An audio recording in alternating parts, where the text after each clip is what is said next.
고2 11월 학평 화법 지문부터 하나씩 살펴보도록 하겠습니다. 지금 화법 지문의 경우 우리가 좀 낯설게 느끼는 광용 정맥파 측정 기술에 대한 발표 제시가 되어 있고요. 지금 발표 화제 자체가 우리에게 낯선 것이다 보니까 발표자가 요즘 스마트 기기로 건강 관리를 하는 분들 많으신데요. 이러한 스마트 기기에 적용된 기술이다 하는 거 이야기를 하고 있습니다. 지금 질문을 통해서 청중이 발표 화제에 대해서 들어본 적이 있는지 먼저 이야기를 하고 잘 모르니까 동영상을 통해서 이 기술이 어디에 활용되고 있는지를 다 보여준 다음 이 기술에 대해서 설명을 하겠다 이렇게 이야기를 하고 있어요. 그리고 이어서는 이 광용 정맥파 측정 기술이 무엇인지 정의하고 있는 것 확인을 할 수 있습니다. PPG 센서를 이용해 심장 박동에 따른 맥박을 측정하는 건데 다시 이 PPG 센서가 무엇으로 구성되어 있는지를 그림 활용하여서 이렇게 제시하고 있는 것 확인을 할 수 있고요.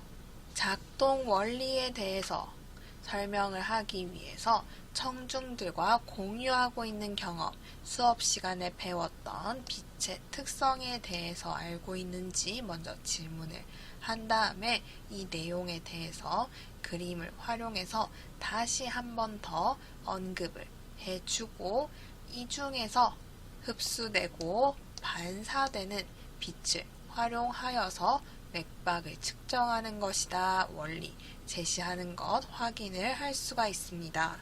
빛을 내보내는 LED에서 녹색 빛을 내보내면 이게 혈류에 도달하고 혈류라는 물질을 만난 빛이 일부는 흡수되고 일부는 반사되는데 이때 반사된 빛의 양을 다시 광센서를 통해서 측정을 해서 맥박을 측정하는 것이다. 그래프를 활용해서 이 반사된 빛의 양과 혈류량의 관계에 대해서 또 구체적으로 설명을 하고 있어요.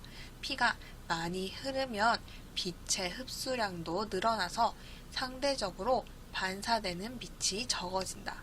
그리고 혈류량이 적을 때에는 빛의 흡수량이 줄어들어서 반사되는 빛은 많아지게 되는데 그러면 이 반사되는 빛의 양을 측정함으로써 우리 피가 어떤 속도로 흐르고 있는지 맥박을 측정한다 하는 거죠.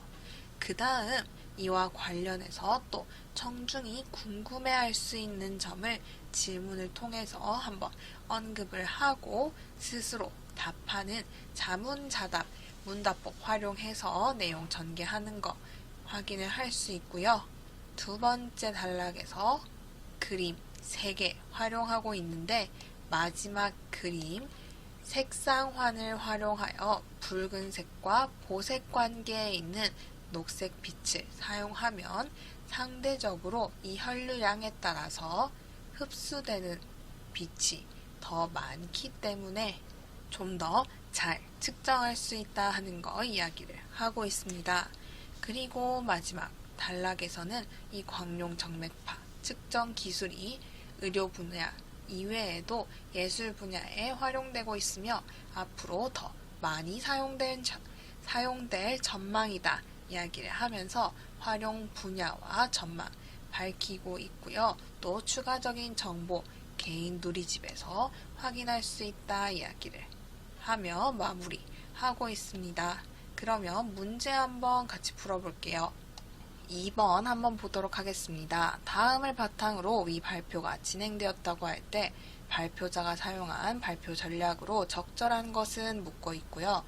우선 기억, 광용 정맥파 측정 기술에 대해서 모르는 학생이 많다는 점을 고려하여 스마트 기기가 광용 정맥파 측정 기술을 활용해 맥박을 측정하는 모습을 동영상으로 제시해야겠어 되어 있는데 우리 실제 발표를 보면 지금 광용 정맥파 측정 기술이 일상에서 흔하게 사용되고 있었다 하는 점을 여러 사례를 보여주는 동영상을 통해서 제시하고 있는 것 확인을 할 수 있습니다. 이어지는 말을 고려해 봤을 때 이 기술이 스마트 기기에 어떻게 적용되었는지 설명했다고 보기에는 조금 무리가 있어요. 그래서 1번은 적절하지 않다. 그 다음 니은, 빛의 일반적인 특성에 대해서 배운 내용을 기억하지 못하는 학생이 있음 되어 있는데요. 이러한 점을 고려하여서 빛을 내보내는 LED와 반사된 빛을 감지하는 광센서의 모습을 그림 1로 제시해야겠다 되어 있는데, 우리 본문 내용 보았을 때 지금 그림 1로 광센서와 LED 구조 제시하였다 하는 건 생각할 수 있겠지만, 이건 빛의 일반적인 특성에 대한 내용을 떠올리도록 하는 것과는 관련이 없죠. 이러한 내용은 우리가 그림 2와 관련이 있다 하는 거 알 수 있습니다. 그래서 적절하지 않다. 그 다음 디귿, 스마트 기기에서 나오는 빛이 왜 녹색인지 궁금해 할 것이다 되어 있는데, 이 점을 고려하여서 빛의 특성을 그림 2로 제시하고 각 물질에 따라 어떠한 변화가 생기는지 설명해야겠어 되어 있죠. 방금 이야기를 했습니다. 그림 2는 학생들이 배웠던 빛의 특성을 정리한 그림이고요. 그러면 디귿과는 관련이 없겠죠. 대신 디귿과 관련해서는 지금 그림 3에서 색상환 제시를 해서 붉은색과 보색 관계에 있기 때문에 좀 더 잘 측정을 할 수 있어서 녹색을 사용한다 하는 거 확인을 할 수 있어요. 내용 전혀 관련이 없죠? 잘못됐다. 그리고 4번, PPG 센서는 기능에 따라 두 가지 요소로 구성됐다는 점을 고려하여서 먼저 질문을 한 다음에 그림 3을 통해서 빛이 흡수되는 경우에 대해서 설명해야겠어 되어 있는데, 다 이야기를 했던 부분입니다. 그림 3과 전혀 관련이 없는 내용이죠. 이건 그림 1과 관련이 있다. 그 다음 5번, 미음을 고려하여 광용 정맥파 측정 기술은 혈류량에 따른 빛의 반사량의 차이를 이용했다는 점을 고려하여서 혈류량과 빛의 반사량이 서로 어떠한 관계에 있는지 그래프를 통해 시각적으로 보여주며 설명해야겠어 되어 있는데요. 여기 보면 우리가 그래프를 활용하여서 혈류량 그리고 빛의 흡수량 많을 때에는 반사되는 빛이 적어지고 혈류량이 적을 때에는 빛의 흡수량은 줄어들어서 반사되는 빛은 많아진다 하는 거 관계 보여주고 있는 거 확인을 할 수 있습니다. 그렇기 때문에 5번이 적절하다 정답을 찾을 수가 있네요. 그 다음 화법과 작문은 문제 한번 바로 보도록 하겠습니다. 문제 1번이고요. 가의 학생 1의 역할에 대한 이해로 적절하지 않은 것은 되어 있는데요. 1번, 본격적인 토의에 앞서 토의 참여자들에게 지난 토의의 내용을 제시하고 있다 되어 있죠. 여기 첫 번째 발화를 보면 지금 토의를 시작하기 전에 지난 토의의 내용 이렇게 하기로 했는데 다들 준비해왔지 이야기하는 거 확인을 할 수가 있습니다. 그렇기 때문에 1번은 적절하다. 그리고 2번 토의의 주제를 밝히며 토의 참여자들이 준비되었는지 확인하고 있다 되어 있는데, 이것도 같은 부분에서 확인을 할 수 있죠. 이렇게 하기로 했는데 다들 관련된 자료 준비해왔지 이렇게 얘기를 하고 있습니다. 준비 유무 확인하고 있고요. 그 다음 자료 공유하고 구체적인 활동계획 세워보자 얘기하면서 토의 시작하는 거 확인할 수 있어요. 그렇기 때문에 2번 적절하다. 그 다음 3번 토의 내용을 정리하고 이어서 논의해야 할 내용을 제시하고 있다 되어 있는데, 지금 중간중간 이렇게 학생 1이 장소는 이렇게 하고 어떻게 활동을 진행하면 좋을지 구체적으로 계획을 세워보자 이야기한다든지, 홍보 포스터를 만들고 자서전을 만들어서 출판 기념회를 하자는 거지. 제안서를 작성해야 할 것 같으니까 제안서에 어떤 내용을 담으면 좋을지 이야기해보자. 이렇게 내용 정리하고 논의, 추가로 할 거, 제시하는 거 확인을 쉽게 할 수 있습니다. 그렇기 때문에 3번도 적절하다. 그리고 4번 토의 참여자의 의견을 재진술하며 이에 대한 실현 가능성을 점검하고 있다 되어 있는데, 이 부분을 보면 지금 앞서 이야기했던 내용을 다시 정리를 해서 이렇게 하자는 거지 확인하는 건 우리가 찾을 수가 있어요. 그런데 이렇게 묻는 의도가 이러한 방안의 실현 가능성을 점검하기 위해서인가 하면 실현 가능성을 점검하기 위해서라고 보기에는 조금 어려운 거죠. 그래서 4번이 적절하지 않다. 정답이 되겠습니다. 그 다음 5번 토의가 끝난 후의 계획을 구체적으로 제시하고 있다 되어 있는데, 마지막 부분을 보면 제안서 초고는 내가 작성하고 너희들은 제안서에 추가할 만한 내용을 찾아주면 좋겠어 이야기하면서 계획 제시하는 것 확인을 할 수가 있습니다. 그렇기 때문에 1번에 5번까지 적절하다. 적절하지 않은 것, 정답은 4번이 되겠네요.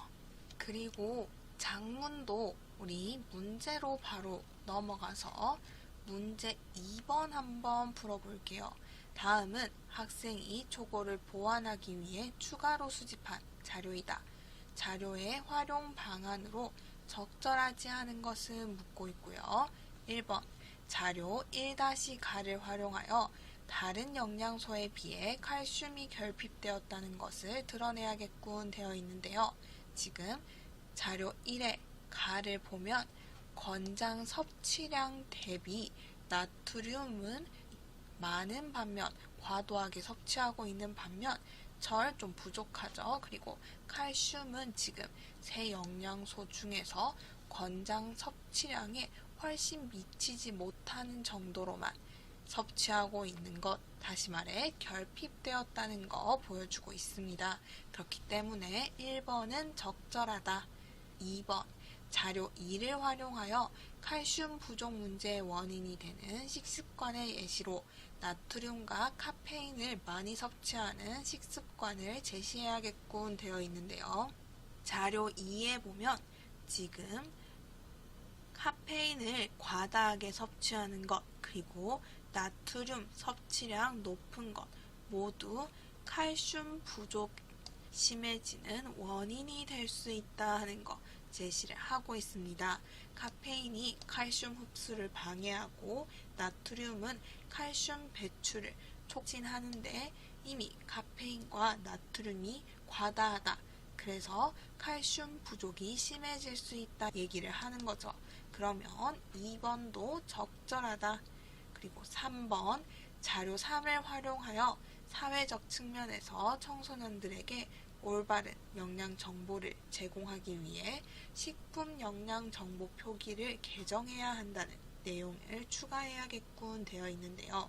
자료 3으로 제시된 전문가 인터뷰를 보면 지금 청소년들이 제대로 된 영양 정보를 제공받지 못해서 칼슘과 같은 필수적인 영양소의 부족 현상을 겪고 있다고 문제점 지적하고 있는 것 확인을 할 수 있습니다.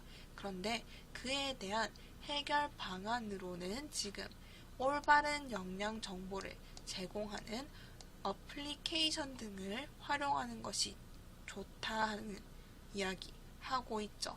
그러면 이 자료 3을 통해서 영양 정보 표기를 개정해야 한다 하는 해결책을 찾을 수 없기 때문에 3번이 잘못됐다. 적절하지 않은 것 찾을 수가 있어야 합니다.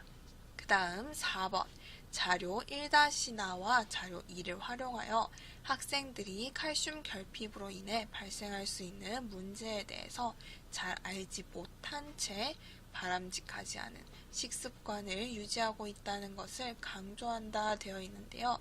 지금 자료 1-나를 통해서 칼슘 결핍의 문제점에 대한 학생들의 인식이 충분하지 않다는 거 확인을 할 수 있습니다. 뼈 성장을 저해한다는 것만 알고 있고요. 이 기억력이나 집중력, 감정 조절 능력에 부정적인 영향을 준다는 건 잘 알지 못해요. 그런데 그 상태로 학생들이 지금 카페인이나 나트륨을 과도하게 섭취하는 부정적인, 바람직하지 않은 식습관을 유지해서 칼슘 부족 위기에 처해 있다 하는 걸 확인을 할 수 있습니다. 그렇기 때문에 4번도 적절하다 알 수가 있고요. 5번 자료 2와 3을 활용하여 청소년들에게 전달해야 할 정보의 예로 칼슘 섭취의 중요성 외에도 나트륨과 카페인을 과도하게 섭취할 경우에 문제점을 추가한다 되어 있는데요. 자료 2를 통해서 나트륨과 카페인 과도하게 섭취할 경우 칼슘 부족 문제 원인이 될 수 있다 하는 거 확인을 할 수 있고요. 자료 3에서 지금 청소년들이 제대로 된 영양 정보를 제공받지 못해서 결국 영양소를 신경 쓰지 않으니까 부족 현상을 겪고 있다 이렇게 이야기를 하고 있기 때문에 여기 제대로 된 영양 정보에 칼슘을 섭취해야 한다 하는 내용 외에도 나트륨과 카페인을 과도하게 섭취하면 칼슘 섭취해도 부족할 수 있다 하는 거 알게 돼서 스스로 영양 관리를 하는데 도움을 줄 수 있겠죠. 그렇기 때문에 5번까지도 적절하다. 그러면 2번에 정답 3번까지 찾아봤습니다. 그 다음 언어로 우리가 넘어와서 한번 같이 문제 풀어보도록 하겠습니다. 지금 지문에서는 문장을 이루는 서술어, 그 서술어의 자릿수에 대해서 이야기를 하면서 서술어가 필수적으로 요구하는 문장 성분에 따라서 이 서술어를 한 자리 서술어, 두 자리 서술어, 세 자리 서술어로 분류한다 이야기를 하고 있어요. 여기에서 중요한 거, 두 자리 서술어는 주어 외의 한 개의 문장 성분을 더 필요로 하는 것이기 때문에 목적어를 필요로 해도 두 자리, 그리고 부사어를 필요로 해도 두 자리 서술어다 하는 거 기억을 해두어야 하고요. 서술어의 의미에 따라서 이 서술어의 자릿수 역시도 달라질 수 있다 하는 거 멈추다를 예시로 설명을 하고 있습니다. 그 다음 마지막으로 이 서술어의 의미에 따라서 특정한 체언하고만 어울릴 수 있는 특성인 선택 자질을 갖는다 이야기를 하는 거죠. 예를 들어서 먹다 같은 경우에는 우선 먹다의 주어 자리에는 뭔가 생물이 와야겠죠. 생물을 나타내는 체험만 주어가 될 수 있습니다. 책상, 가방 이런 건 될 수가 없죠. 그런 걸 선택 자질이라고 하는 거죠. 지문의 내용 자체는 그렇게 어렵지 않았고요. 문제 한번 같이 보도록 하겠습니다. 문제 2번. 지금 단어 제시를 하고는 이 단어의 의미를 고려해서 필수 성분이나 선택 제약에 대해 분석을 하고 있어요. 1번. A는 1의 의미를 고려할 때 서술어가 필수적으로 요구하는 성분이 하나겠군 되어 있는데 A 1의 의미, 생명을 지니고 있다 하는 의미고요. 지금 문형 따로 제시되어 있지 않죠. 이러한 요소들 따로 제시를 하고 있지 않기 때문에 주어만을 필요로 하는 한 자릿수 서술어인 것 알 수가 있습니다. 그렇기 때문에 A에 대한 설명은 적절하다. 그 다음 2번. B는 2의 의미를 고려할 때 특정한 의미를 갖는 체언에만 결합할 수 있는 선택 제약이 발생하겠군 되어 있는데요. 지금 B가 어느 곳에 거주하거나 거처한다 이러한 의미로 쓰인 것 확인을 할 수가 있고요.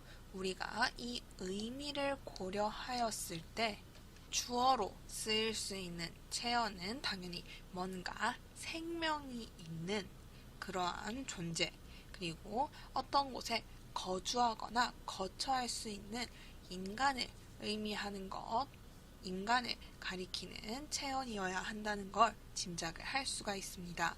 그리고 여기 지금 문형을 통해서 추가로 제시하고 있는 성분, 필수적 부사어의 경우 장소를 의미하는 체언이 결합해야 한다는 것도 확인을 할 수가 있죠.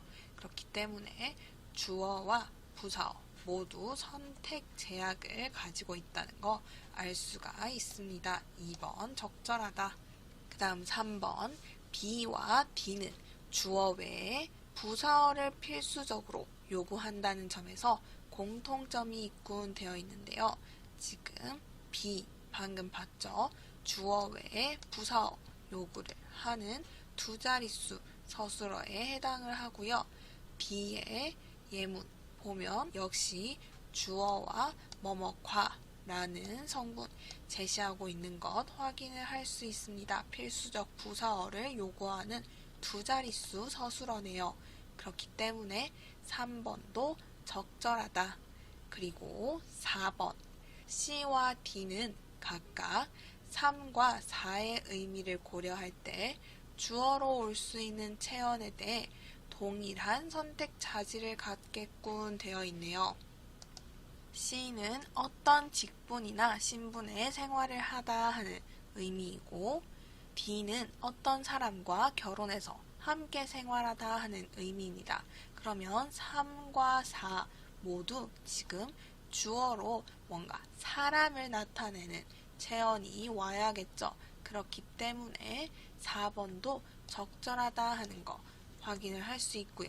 마지막 5번 E는 4의 의미를 고려할 때 세 자리 서술어로 분류할 수 있겠군 되어 있는데요.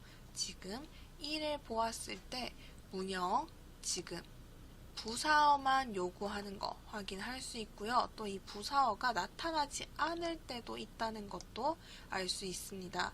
그리고 나서 다시 1을 보니까 문장에 부사어 없고요. 대신에 여럿임을 뜻하는 말인 부부가 주어로 사용된 한 자릿수 서술어인 거 확인. 그래서 5번이 잘못되었다. 4의 의미를 고려할 때 세 자리 아니고요. 한 자리 서술어로 지금 사용된 경우에 해당을 합니다. 그러면 여기까지 11월 학력평가 고2 화법과 작문, 언어 함께 살펴봤고요. 모든 자료는 나무아카데미 홈페이지에서 이용하실 수 있습니다. 채널을 구독하시면 더 많은 정보를 이용하실 수 있습니다. 감사합니다.